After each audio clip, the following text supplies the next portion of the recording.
네, 그럼 지금부터 2021 동계 비대면 온라인 진로 멘토링 졸업한 선배님을 모시고 진행하는 진로 멘토링을 시작하도록 하겠습니다.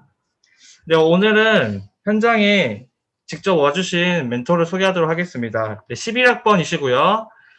청소년 상담복지센터에서 근무 중이신 고희영 선배님입니다. 네, 안녕하세요. 저는 호신대 사상과 11학번 고희영이라고 합니다. 네, 저는 사상과 다니면서 사상과 회장도 해봤었고 상담대학원 다니면서 사회복지 상담학과 조교로 활동하면서 사상과에 대한 애정이 조금 많았었는데 이렇게 귀한 기회를 허락해 주셔가지고 너무나 감사드리고요. 많이 부족한데 일단은 최선을 다해서 준비하고 또 많은 것들을 나누고 공유하는 시간이 되었으면 좋을 것 같습니다. 네. 오늘 선배님께서는 이전 선배님들과 다르게 저희가 사전에 보여줬던 질문에 대한 답을 화면 공유로 직접 많은 정보를 함께 보여주기 위해서 PPT를 직접 만들어 오셨습니다. 그래서 오늘은 선배님께서 지금 준비해 오신 PPT 같이 보면서 멘토링을 진행해 보도록 하겠습니다.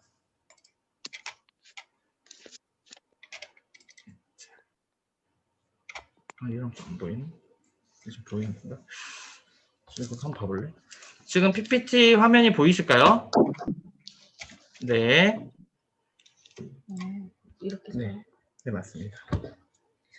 여기 안 보이는데 괜찮아요? 네, 괜찮습니다.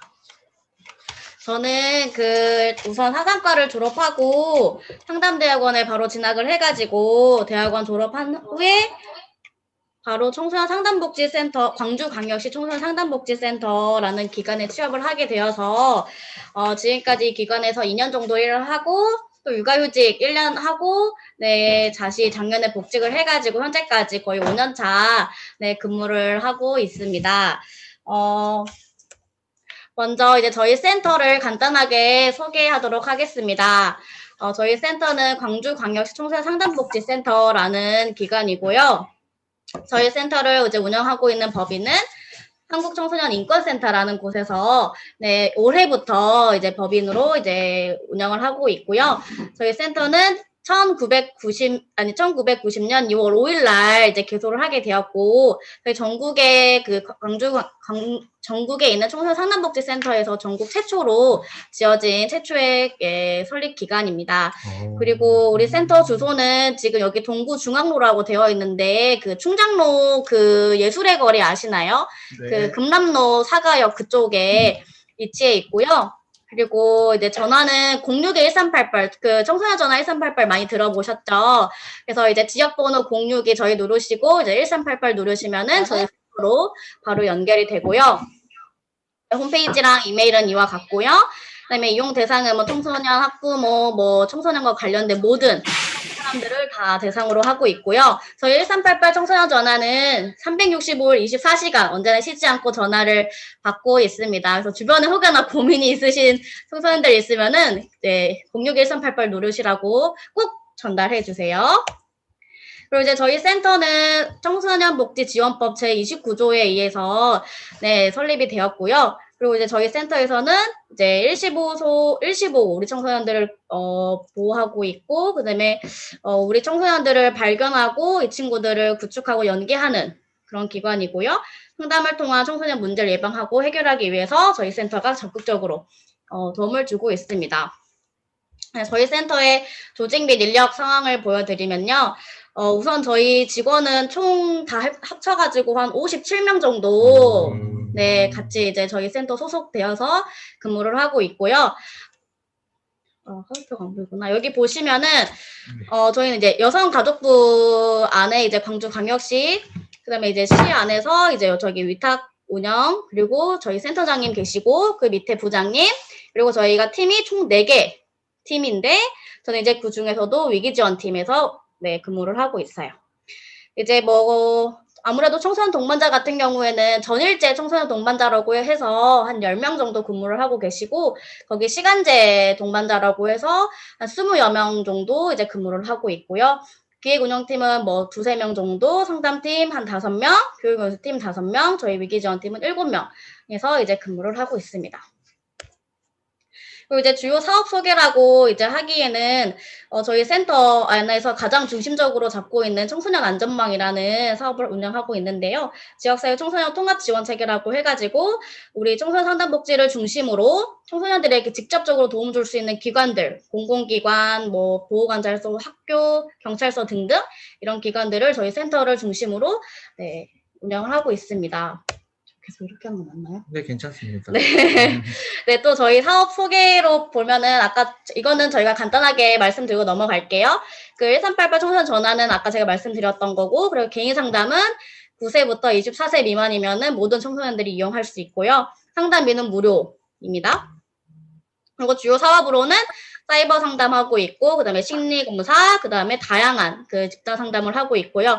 그리고 올해부터는 직장 상담을 그 매 월마다 그 저희가 직장 상담을 다양한 프로그램으로, 다양한 주제로 준비를 하고 있어요. 혹시 주변에 청소년들이 있으시면은 저희 홈페이지를 통해서 보시면 해당하는 청소년 있으면 많이 홍보해 주세요.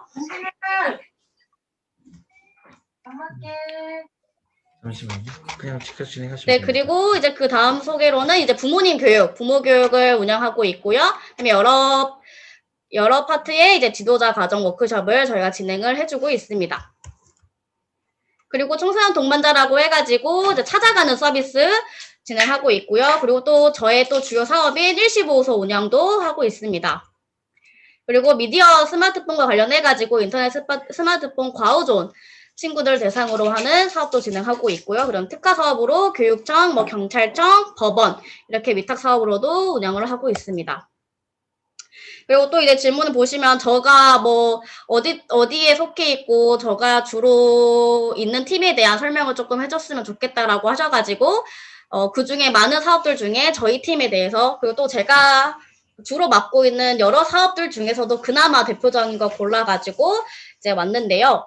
저는 이제 위기지원팀 안에서 일시보호소라는 곳을 이제 운영을 하고 있어요. 일시보호소는 전국 시도센터에만 있는 네, 일시보호소이고요. 구센터에는 없고요. 시도센터에서만 있고, 그리고 광주에서 또 하나, 청소년들을 보호하는 일시보호소를 운영하고 있습니다. 근데 이 친구들은 대부분의 가출해가지고 오거나, 이제 아동학대를 당해서 분리보호가 필요한 친구, 아니면 경찰서에서 뭐 가출한 친구들을 발견하거나, 이제 그랬을 경우에 이제 일시보호소를 많이 이용을 하고 있습니다. 그래서 이제 이 친구들을 이제 자발적으로 입소하는 경우도 있지만 누군가에 의해서 오는 경우가 많이 있고요. 그 다음에 이 친구들이 이제 저희 보호소에 입소를 하게 되면 그 친구들을 상담하고, 근데 저는 이제 일시보호소를 운영하고 거기서 직원으로 계속 있다 보니 저는 이제 친구들을 만나서 상담해주고 뭐 복지적으로 필요한 것들을 지원해주는 것이 중요하다고 하지만 그 중에서 가장 중요한 거는 청소년의 안전, 심리적인 안정이 가장 중요하다고 생각을 해서 이제 이 친구들에게 네, 많은 그런 심리적인 안정에 대한 것들을 제공해주고 있고요. 그 다음에 이제 그 친구들을 상담해보고 만약에 귀가하고 싶으면 귀가를 연결해주고 아니면은 이제 더 애가 집에 가고 싶지 않다. 또 보호자도 아이 좀 안 받았으면 좋겠다 하는 경우에는 이제 광주 지역에 있는 쉼터들로 연계를 보통 하고 있습니다. 그리고 또 저의 또 대표적인 사업 중에 하나가 사랑의 교실이라고 혹시 들어보셨는지 모르겠지만 광주광역시 경찰청에서 선정된 우리 청소년들이 이제 여러 가지 죄를 저질러가지고 오는 친구들이 많이 있어요. 그래서 이제 그 친구들 대상으로 재비행을 방지하는 선도교 프로그램을 이제 운영을 하고 있습니다. 사랑의 교실 같은 경우는 보통 1년에 100명에서 200명 사이로 거의 200명 가까이 많이 오고 있고요. 이 친구들 대상으로 10시간 정도 선도교 프로그램을 진행을 하고 있습니다.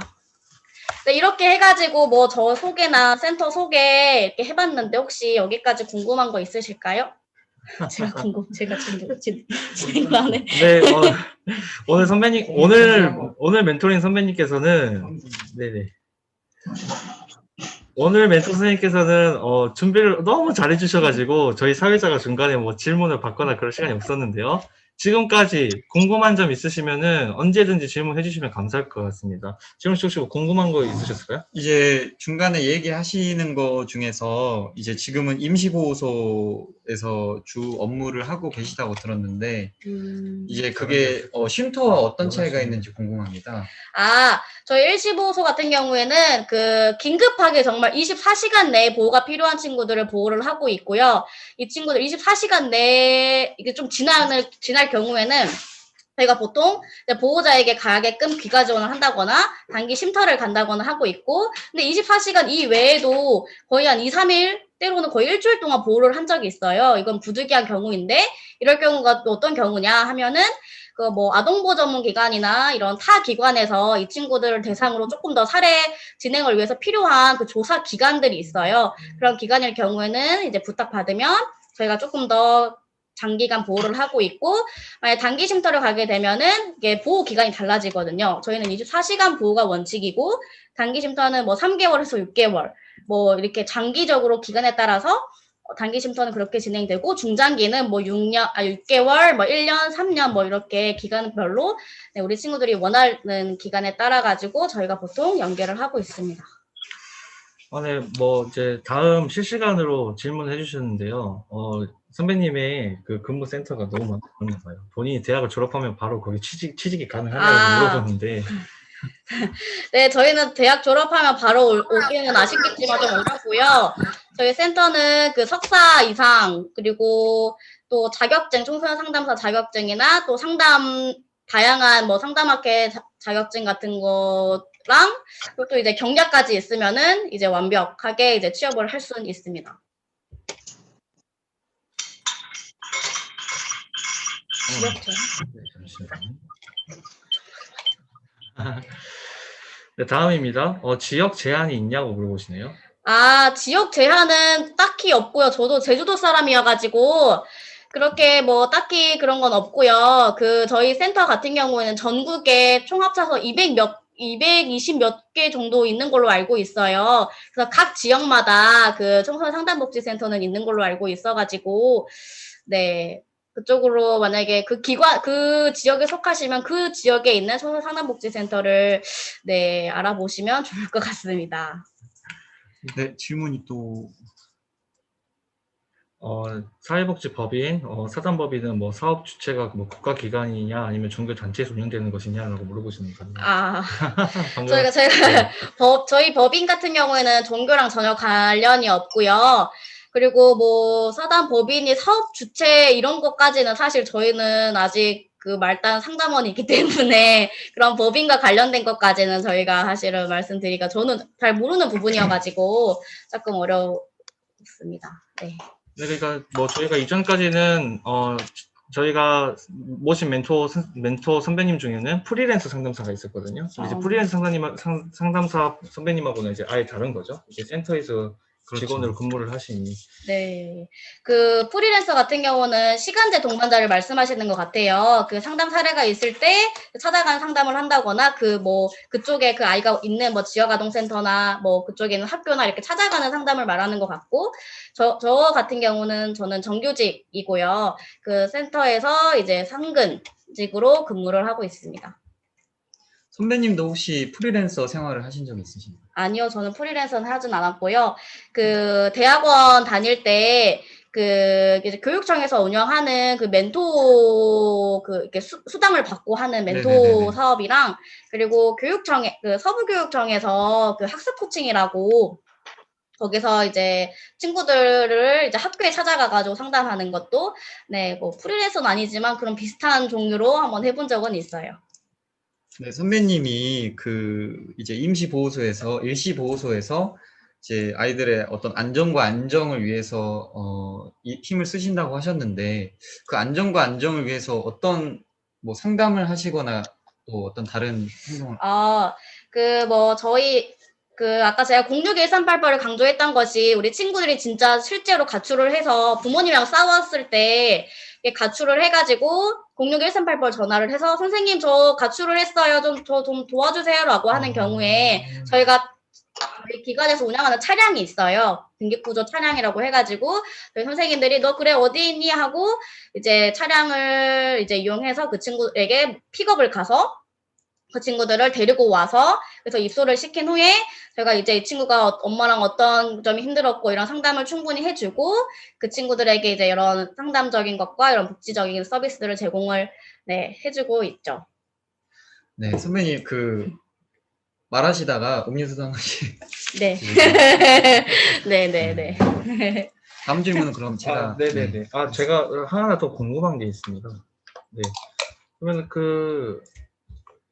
요즘 청소년들은 그러면은 여기로 전화를 할 수 있다라는 것을 어떻게, 뭐 어딜 보고 정보를 이렇게 네, 받는 뭐라고요? 건지. 이제 저희 위기 지원팀에 청소년들이 저 뭐 무슨 일 때문에 가출을 했어요. 그래서 이제 신고를 하지 않습니까? 이제 신고 번호라든지 이런 지원팀이 있다라는 것은 어떻게 지금 청소년들이 어떤 경로로 알게 되는지. 아무래도 그 홍보 효과가 있지 않나 싶어요. 우리 센터를 이용한 친구들도 있겠지만 아예 모르는 친구들 같은 경우에는 저희가 이제 긴급 전화를 그냥 1388만 눌러도 어쨌든 전국에 있는 1388로 연결이 되고, 만약에 친구들이 지역번호 안 누르고 그냥 1388을 눌렀을 때 만약에 예를 들어 충청도를 전화를 받았다. 그러다가 상담을 하다가 너 그러면 어디 지역이니? 라고 했을 경우에는 저 광주예요 하면은 바로 광주로 연결되기도 하고, 이런 식으로 저희는 다 전국적으로 연결이 되어 있어가지고 우리 친구들이 잘 이용하고 있는 것 같습니다. 네, 감사합니다. 일하면서 느끼신 보람, 이 질문은 선배님이랑 또 이따가 준비가 되어 있으니까요. 일단 순서대로 가볼게요. 다음 있습니다. 네. 네. 네, 다음으로는 선배님께서 제가 공유를 하겠습니다. 실제로 지금 일하고 계시는 내담자들, 그 센터의 내담자들이 어떤 유형이 있는지 이제 알려주시려고 합니다. 이거 청소년 상담 내담자들은 어떤 유형이고 대상은 누구인가라는 것에 대해서 좀 궁금해 하시는 것 같아가지고요. 이 자료는 저희 2020년 저희 센터 운영보고서 내용을 가지고 와봤습니다. 우리 친구들의 상담 유형을 보시면 이렇게 여러 파트가 이렇게 있어요. 근데 이제 그 중에 이제 정신건강 문제가 이제 15,827건이라고 되어 있는데, 이것이 우리 친구들 요즘에는 이제 아무래도 코로나 때문에 작년에 같은 경우에는 코로나 때문에 집에 있느라 뭐 우울하거나 위축이 된다거나 그런 문제가 있었을 수도 있고, 그리고 사실 저는 이제 실제로 우리 친구들을 만나다 보면 진짜 저희가 학교 다닐 때 이외에도 되게 정신질환을 가지고 있는 좀 마음이 힘든 친구들이 굉장히 많이 있더라고요, 주변에. 정신병, 정신의학과 같은 데도 많이 다니고 있고, 그래서 이제 그런 거에 의한 심리적인 어려움이 많이 있는 것 같고요. 그 다음에는 이제 컴퓨터, 스마트폰 같은 경우에는 작년에는 아무래도 저희가 어쨌든 코로나 때문에 집에 있는 시간이 더 많아지면서 미디어 기기에 노출되어 있는 확률이 많이 있었잖아요. 그래서 이제 그걸로 인한 고민이 많이 있는 것 같고, 그 다음에 실제로 대인관계 같은 경우에는 친구 관계, 또 작년 같은 경우 또 코로나가 아무래도 많은 영향을 미쳤는데 학교를 가질 않으니까 친구 관계를 이렇게 원만하게 해결하기에 어려운 친구들이 많이 있었던 것으로 보입니다. 네. 이제 그리고 그 다음으로는 이제 우리 센터를 이용한 대상은 누구인가, 이제 보통 이렇게 표를 보시면 거의 고등학생은 한 16%로 되어 있고, 이제 학생들 경우에는 그나마 높은 게 고등학생이 16%, 그리고 이제 학부모님들이 30% 되세요. 학부모님들 같은 경우에는 이렇게 전화 상담 오는 비율 자체도 학부모님들이 굉장히 많이 있어요. 뭐 우리 아이가 뭐 이래서 힘들어요. 이럴 경우는 어떻게 해야 돼요? 라는 등의 이제 상담 전화가 많이 있고, 네, 그렇게 많이 보통 있습니다. 이렇게 표를 보시면 알 수 있으실 것 같아요. 생각보다 학부모가 많이 있습니다. 네. 이건 좀 의외네요. 이 학부모가 많다는 게. 또 학부모가 그러면은 본인의 자녀를 이렇게 상담 대상으로 이제 신고를 하고 그런 건가요? 네네.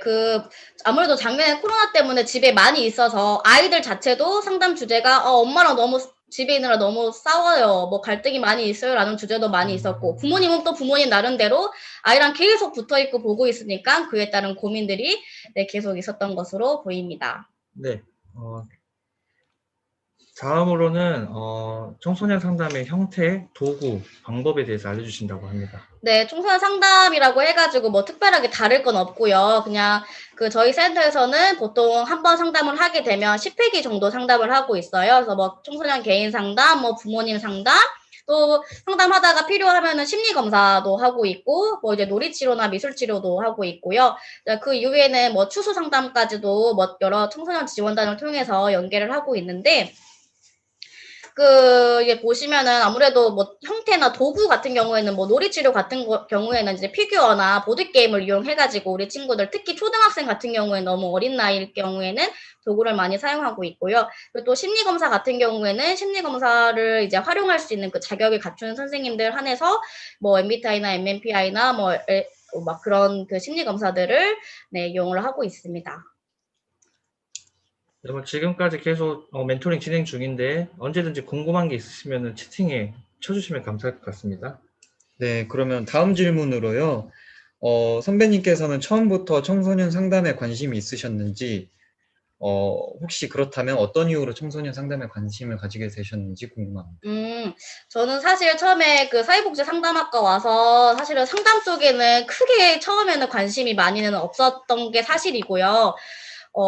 근데 아동이나 청소년에 대한 관심은 좀 많이 있었긴 했었어요. 근데 상담을 배우다 보니까 이제 누군가를 뭐 상담해주고 뭐 이게 중요한 게 아니고 상담을 하다 보니 저 스스로에 대해서 알아가고 탐색하고 내 문제가 무엇일까에 대한 것들도 고민해보고 공부를 하다 보니까 상담에 대한 그 매력에 빠져가지고 상담 공부를 더 하고 싶은 생각이 더 많이 있었고 나를 더 많이 알고 또 나랑 가장 가까운 가족들을 좀 더 이해하고 싶어가지고 상담 공부를 더 하게 되었고 근데 막상 솔직히 말해서 이제 졸업을 해서 나와야 되는데 갈 곳이 사실 젊은데 뭐 노인 뭐 상담을 할 수도 아직 경험도 없는데 좀 그러기도 했고 근데 이제 거기다가 저에게 가장 크게 그 와닿았던 거는 제가 졸업할 때쯤에 저희 교회 그 부서 아이 중에 좀 문제가 있는 친구가 있었어요. 좀 문제 행동이 있는 친구가 있었는데 그 친구를 제 스스로 좀 연구를 하고 같은 반 저희 반의 아이여가지고 이 아이가 왜 이럴까, 이 아이의 문제는 뭘까 좀 탐색하다가 조금 더 아동이나 청소년에 대해서 그때 마음이 조금 더 새로워져가지고 이제 청소년 상담에 대한 이제 마음이 네, 생기게 되었습니다. 네. 이제 선배님께서 청소년 어떤 계기로 청소년 상담에 관심을 가졌는지 말씀해 주셨는데요. 이제 질문이 비슷한 질문이 있습니다. 청소년 상담에 이제 하시면서 느낀 보람이 있다면 어떤 부분이 있는지 물어봅니다. 보람 같은 경우에는 일단 저를 찾아와 주는 친구들을 보면은 되게 보람을 많이 느끼고 있고요. 또 제 스스로가 느꼈던 거는 지금 제가 일시보호소를 운영을 하고 있다 했잖아요. 저희 팀에서.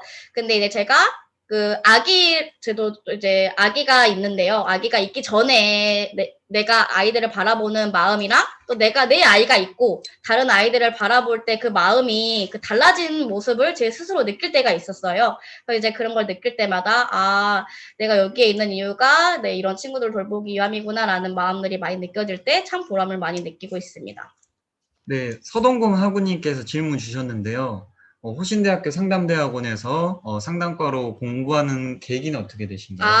아까 제가 아까 말했던 거와 연이어가지고, 일단 사상과에 원래 있다가, 원래 사회복지를 하고 싶은 마음은 있었었는데, 더 상담에 대해서 공부를 하고 싶었고, 조금 더 깊이 공부를 하고 싶었어요. 그래가지고, 여기 호신에 있는 기독교 상담대학원을 진학을 해가지고, 여기서 공부를 하게 되었습니다. 네, 이제 다음 질문을 한번 넘어가 보도록 하겠습니다. 네. 잠시만요.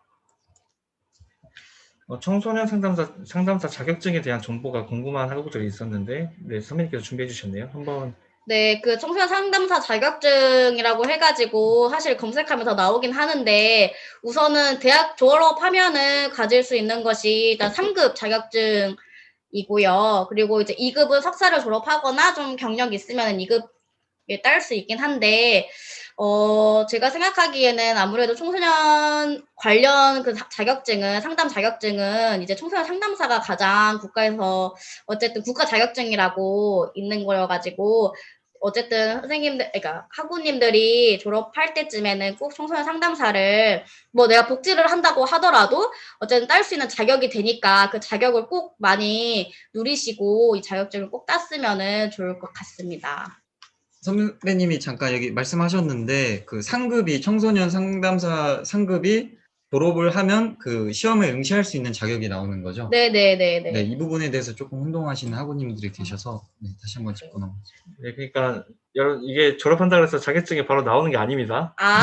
네. 졸업한다고 해가지고 바로 나오는 게 아니고, 요새는 이번에는 한 10월경에 시험을 보는 것 같더라고요. 그래서 그때 시험을 보고, 네, 보고 나서는 이제 보는 걸 이제 필기 시험이라고 하죠. 필기 시험을 보고 나면은 이제 면접이 또 있어요. 아마 그해 12월쯤에 아마 면접을 또 보셔야 되고, 또 면접 보고 나면 또 자격 연수라는 걸 또 해야 돼요. 그래서 저 할 때는 한 2주 정도 저는 서울에 가가지고 연수를 받았었거든요. 근데 이게 지금은 요새는 코로나 때문에 온라인으로 한다고 하긴 하는데 어떤 자격 연수도 있다라는 것도 알고 계시면 좋을 것 같아요. 네, 그럼 다음 질문을 한번 가보도록 하겠습니다. 네, 더 있어요. 네. 다음 질문이 또 있네요. 시험 응시는 사상과 4학년 졸업 후에 가능한 건가요? 졸업하는 해에 그때 졸업 예정자로 해가지고 볼 수가 있습니다. 네, 답변이 되셨을까요? 그럼 졸업 예정자면은 4학년 때 응시가 안 되는 건가요? 만약에 4학년인 연도에 10월에 시험이 있다면 그게 응시할 수가 있는 거죠? 네, 그러죠. 그러면 졸업 예정자니까 그때 응시 가능합니다. 한국상담학회 자격증 그리고 저희가 상담 자격증 중에서도 국가 자격증, 청소년 상담사 자격증 말고도 한국 상담학회에서 학회에서 나오는 전문 상담사 2급 자격증이 있어요. 근데 이제 그 자격증은 이제 학회에서 계속 수련받고 이제 저희 이제 학교에는 오유환 교수님이 계시잖아요. 그래서 오유환 교수님이 수련 감독자로 계세요. 그래서 네, 저희 아무래도 이제 수련 감독자를 찾아다니는 것도 힘들고 비용도 어려운데 저희 학교에 있는 오유환 교수님이 계셔서 이렇게 수련이나 할 때 되게 편리하게 볼 수 있는 아주 큰 장점이 있거든요. 그래서 혹여나 관심 있으신 학우님들은 꼭 상담학회 전문 상담사 2급이 있으시면은 이제 상담 기관에 취업할 때 엄청난 큰 그게 될 겁니다. 그래서 꼭 기회 되시면은 꼭 따시는 것이 추천드립니다. 네, 오늘은 질문이 많네요. 질문이 많으니까 너무 좋은 것 같습니다. 선배님께서 답변을 너무 잘해주시고요. 그럼 이제 진짜 다음 질문 한번 가보도록 하겠습니다. 상담 사례라고 적혀 있네요. 사례하고 네네네. 이제 방금은 이제 뭐 어떨 때 보람을 느끼냐라고 했는데 좀 비슷한 질문이지만 제가 질문하도록 하겠습니다. 현장에서 가장 보람찼던 상담 사례가 있으면 무엇이 있었을까요? 라는 질문입니다. 가장 보람찬 상담 사례. 네, 저 가장 보람찬 상담 사례는 이것도 115소 운영 우리 가출한 친구들을 보호했던 그런 사례인데요. 한 18년도에 만났던 사례였는데 이제 그 친구는 가출해서 이제 가출해가지고 15세 온 친구이자 또 아까 제 사업 중에 사랑의 교실로 이제 제가 만났던 폭력으로 해가지고 의뢰되었던 친구가 있었거든요. 근데 이제 같은 아이가 저희 15소에 이제 요청을 해가지고 보호를 한 적이 있었어요. 근데 이제 저는 이제 그 친구들은 그러니까 가출한 친구들의 특징이 있어요. 그 친구들은 이제 가출팸을 형성을 한다거나 이제 좀 집에 나온 지 참 오래된 친구들이 많이 있거든요. 근데 이제 그런 친구들은 사실은 어떻게 보면 하다 못해가지고 이제 도움을 요청한 경우가 많아요. 하다라는 것이 이제 뭐 친구네 집을 간다거나 뭐 어디 뭐 자기네들끼리 놀고 돈이 없어서 온다거나 이럴 경우가 많이 있거든요.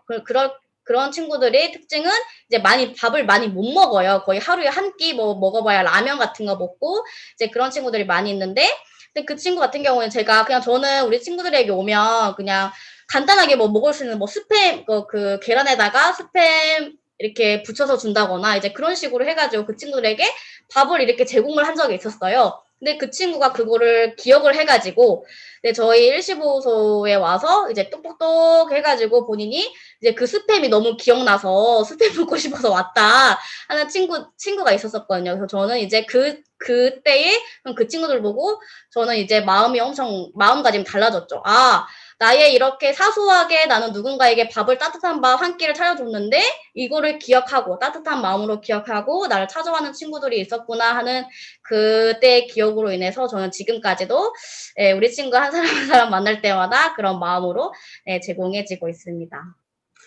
네, 그러면 선배님 반대로 가장 힘들었던 사례는 있으셨을까요? 가장 힘들었던 사례는 사실 우리 친구들 만나는 사례가 굉장히 쉬운 사례는 아니에요. 가출한 친구들도 거의 고위기 친구들이고 사랑의 교실을 만난 친구들도 거의 고위기 친구들을 많이 저는 만나고 있는데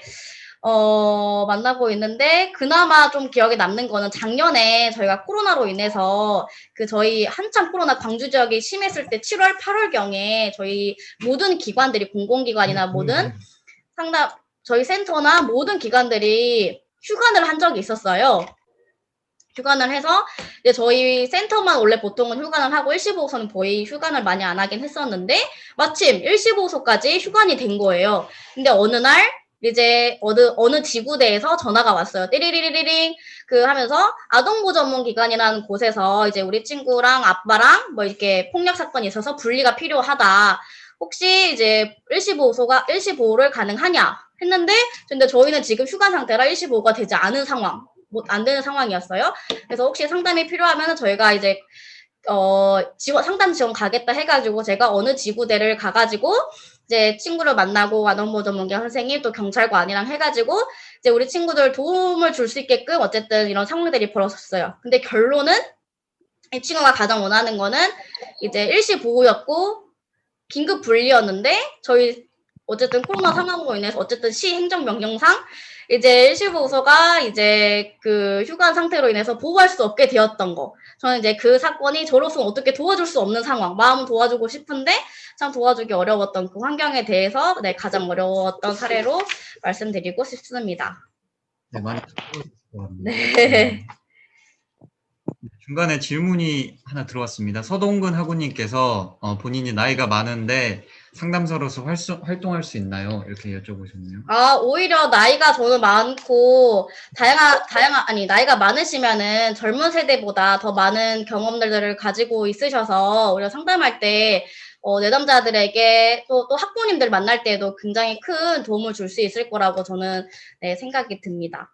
또 이게 어떤 인상적으로도 신뢰가 좀 더 네. 그런 측면도 있나요? 네, 그럴 수 있어요. 그러니까 저희 젊은 사람 같은 경우에는 솔직히 부모님들이 저 같은 경우 이제 고위기라고 했잖아요. 그러니까 고위기 애들의 다른 부모님들도 솔직히 조금 좀 과격하시는 편이셔요. 솔직히 말하면. 그래서 뭐 젊은 애가 뭐 얘기를 상담을 하냐, 뭐 경험이 있냐, 막 이렇게 공격적으로 나오실 때도 많이 있으시고 이제 좀 신뢰롭지 못하게 받아들일 때가 많이 있거든요. 근데 그런 반면에 오히려 나이 있고 연세가 좀 있으시고 하면은 이제 아무래도 학부모님들께서 더 많이 의지하고 믿을 수 있는 그런 상담자로 생각할 가능성이 더 높을 거라고 생각합니다. 네, 서동근 학우님, 걱정 안 하셔도 될 것 같습니다. 네, 걱정 안 하셔도 될 것 같아요. 네, 다음 질문으로는 청소년 상담사가 가져야 할 기본적인 소양과 자세가 궁금하다고 하십니다. 딱히 사실 뭐 자세나 마음가짐이라고 하기에는 무엇보다 청소년에게 일단 사람에 대한 관심이지 않을까 싶어요. 그 아이가 진짜 원하는 게 뭘고, 이 아이가 왜 여기에 왔을까, 왜 나를 만나게 되었을까 하는 이제 그런 궁금증, 이 아이에 대한 궁금증이 굉장히 많이 발동을 시켜야지 이 아이에게 더 많은 서비스를 제공하고 더 많은 것들을 도움 줄 수 있을 거라 생각하고요. 이제 거기에 따라서 내가 이 아이를 내 내담자라고 딱 했을 때 정말 진심과 정성으로 이 아이들 돌보고 정말 나의 도움이 필요하구나라는 것을 조금 더 마음속으로 이렇게 느끼시고 이제 경험하시는 것이 이 아이를 위한 거라고 생각하고요. 더 나아가서 이제 나만의 전문성도 키우는 것도 가장 필요하다고 생각해요. 사실 상담은 계속해서 공부를 해야 되는 학문인 것 같다는 생각이 들거든요. 그래서 물론 저도 더 공부를 해야겠지만 또 이제 계속 나만의 것을 조금 더 전문성 있게 전달하기 위해서는 전문성도 필요하다고 생각합니다. 근데 제가 궁금한 게 있습니다. 그 현장에서 일을 하면서 자기 개발, 공부할 시간이 어느 정도 있는지 현실적으로.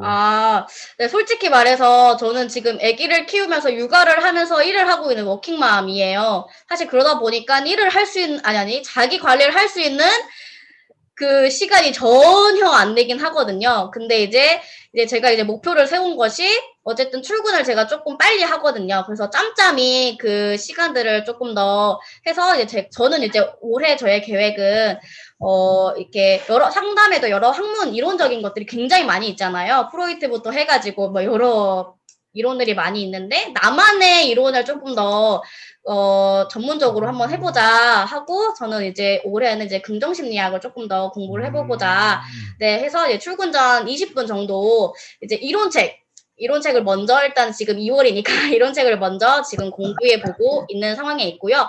그리고 이제 보통 저희 동료 선생님들을 보면은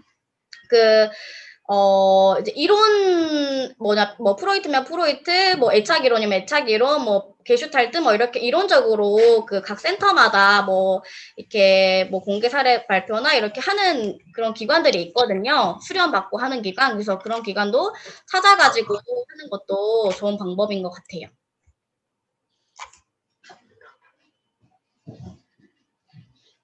네, 선배님께서 지금 이제 선배님만의 상담 이론을 좀 이렇게 찾아가신다고 말씀하셨는데, 긍정 심리학 맞나요? 네. 혹시 이제 그렇게 선택하게 되신 계기가 있나요? 네. 저는 긍정심리학의 그 이론 중에 또 제일 중요시하고 있는 그런 감사에 대한 그런 마음들이 제 안에 좀 스물스물 막 생겨나고 있어가지고, 그런 이론이랑, 조금 행복에 대한 이론이 또 어떤 걸까, 조금 더 저 스스로 좀 행복하고, 좀 감사가 좀, 넘쳐보면 어떨까 싶어가지고, 저는 사실 고민을 많이 했어요. 긍정심리학을 공부할까? 제가 애착 이론에 대해서 좀 관심이 있어가지고 아이를 키우고 있다 보니까 애착 이론을 조금 더 공부할까 하다가 우선은 긍정심리학으로 선택을 하게 되었습니다. 네, 지금 계속 멘토링이 진행되고 있는데요. 궁금한 게 있으시면 언제든지 채팅으로 질문해 주시길 바랍니다. 질문이 왔네요. 네, 손동건 학우님입니다. 상담 때 초등생과의 세대 차이 느끼는 사례가 있었냐고 물어보네요. 그러니까 상담하실 때 청소년과 어떤 세대 차이를 느끼신 적이 있는지. 네, 세대 차이는 당연히 느끼고요. 왜냐면 저는 이렇게 유튜브나 요즘 사실 세상 돌아가는 이렇게 연예인이나 이런 데에는 저는 사실 관심이 많이 없는 편이에요. TV도 잘 안 보고. 근데 요즘 친구들은 이제 유행어나 이제 그런 것들이 다 이제 그런 미디어를 통해서 나오는데, 저는 이제 그런 데를 따라가지 못하는 그런 문화적인 그런 세대 차이는 많이 느끼고 있어요. 근데 이제 저는 이제 그거를 부끄러워하지 않고 친구가 말하면 그게 뭐냐, 그게 어떤 의미냐, 선생님은 그런 거 잘 모른다 하고 솔직하게 이야기를 해서 이제 그 친구들이 원하는 거, 또 그 아이가 말하는 것이 무엇인지 이제 알고 이제 관심 있게 저는 또 이제 상담 끝나면 또 계속 찾아봐요. 또 그 다음 만났을 땐 저 또 아는 척 해야 되니까 그 친구들을 위해서 어쨌든 최선을 다해가지고 최대한 안 느끼게끔 노력하고 있습니다. 이제 계속 나이, 세대 차이, 이런 얘기를 소동가부님께서 많이 해주시는데, 지금 연세가 이렇게 연배가 있는 학우들이 많지 않습니까? 저도 20대 중반인데, 저도 10대들하고 세대 차이 느낍니다. 별로 그렇게 너무 큰 걱정 안 하셔도 될 것 같아요. 저한테 세븐틴 오빠들 너무 좋아요 그러는데, 전 세븐틴이 그냥 영어 17로만 알고, 그룹 누군지도 모르는데, 그래도, 선배님이 말씀한 것처럼 저도 기죽지 않거든요. 나중에 공부해서 아이들과 친해지려고 할 때 노력하면 되니까 세대 차이 괜찮습니다. 네, 다음 질문입니다. 호남신학대학교, 그러니까 우리 과를 졸업하고 나서 현장에서 도움이 되었던 점은 어떤 부분이 있을까요? 도움이 되었던 건 아무래도 복지하고 상담을 같이 공부하다 보니까 우선은 어쨌든 자격증을 둘 다 취득할 수 있다는 자격이 주어진다라는 거가 가장 큰 메리트인 것 같고요. 이 사실은 사실 지금 현장에 있는 동료 선생님들도 많이 부러워하고 있어요.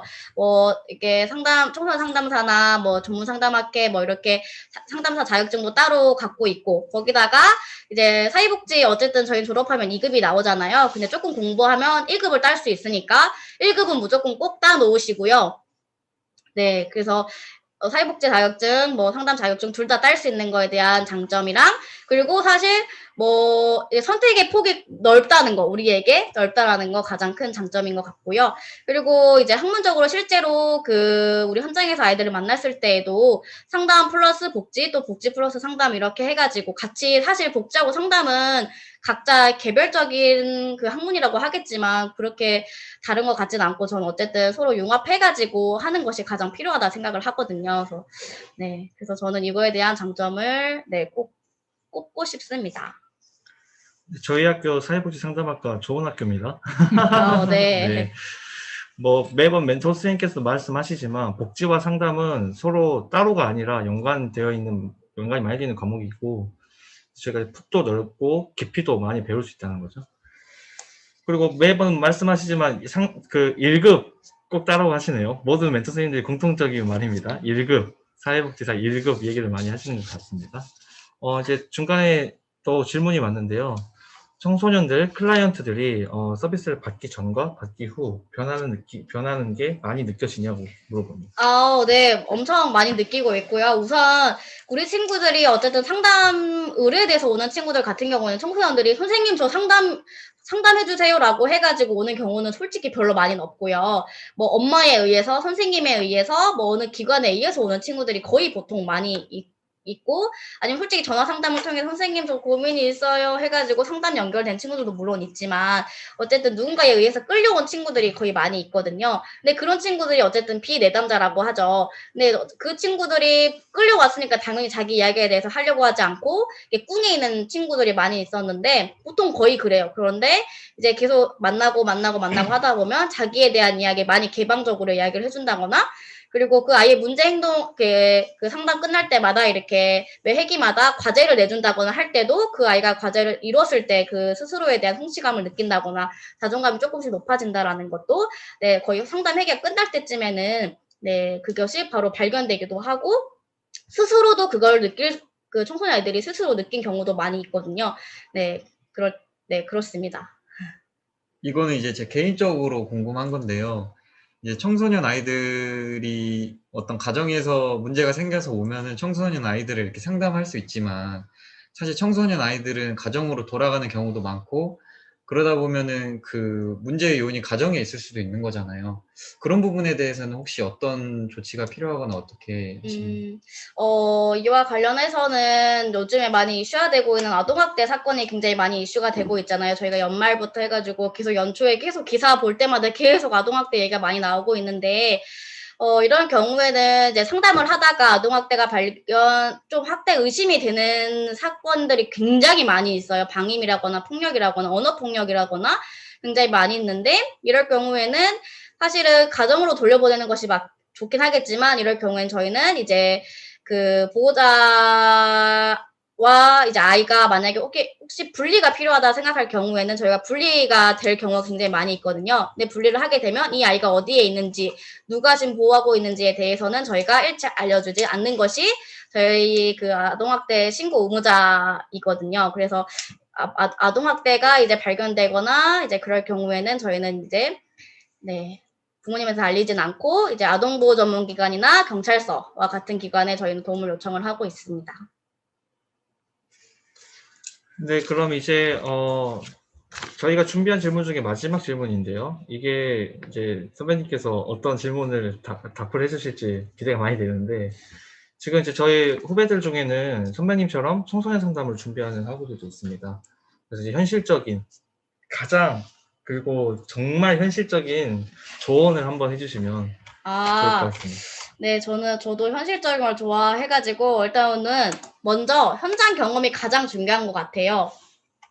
사실은 학부 때는 이렇게 뭐 상담기관에 가가지고 상담을 경험하고 이렇게 하는 것에 대한 사실 경험 쌓기 조금 어렵지만, 그래도 내가 일단 그래서 제가 말씀해드리고 싶은 거는, 지금 막 아직 1학년, 2학년 때부터 복지를 할 건지 상담을 할 건지 이걸 결정하기보다는 어쨌든 현장에서 조금 경험을 했으면 좋겠어요. 뭐 예를 들어서 저 같은 경우는 어떻게 했었냐면,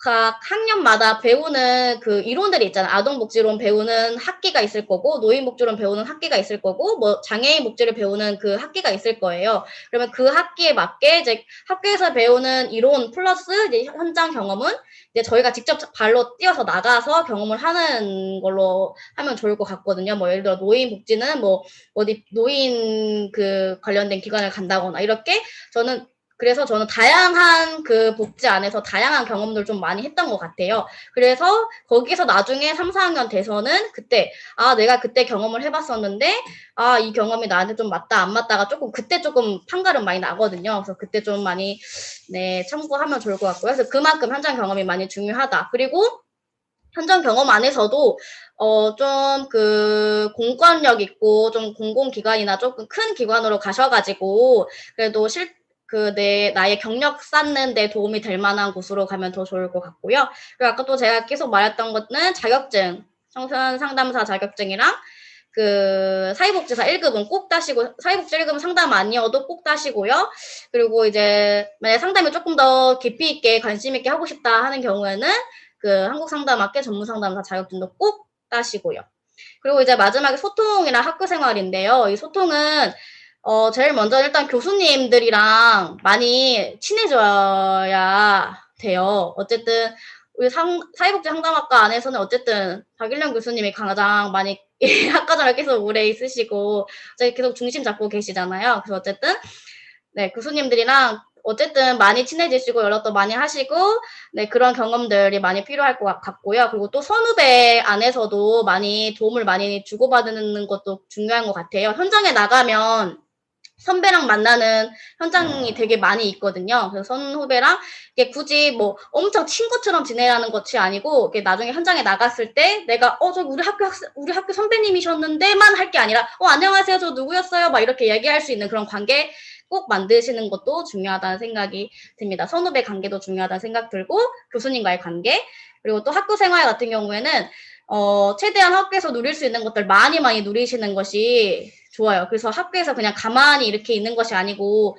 이 활동도 해보고 저 활동도 해보고 동아리 활동도 하고 뭐 학생의 경험도 좀 해보시고 좀 이렇게 뭐 도서관도 많이 이용하시고 하여튼 학교에서 누릴 수 있는 것들은 최대한 많이 누리시는 것이 네, 중요하다고 생각하고 이런 것들만 학부 4학년 동안만 누리셔도 충분히 많이 누리셨다고 생각이 들고요. 그리고 또 더 제가 한 가지 더 말씀드리면은 그 학문에 대한 이론적인 공부도 사실 좀 필요한 것 같아요. 지금 생각해 보니까.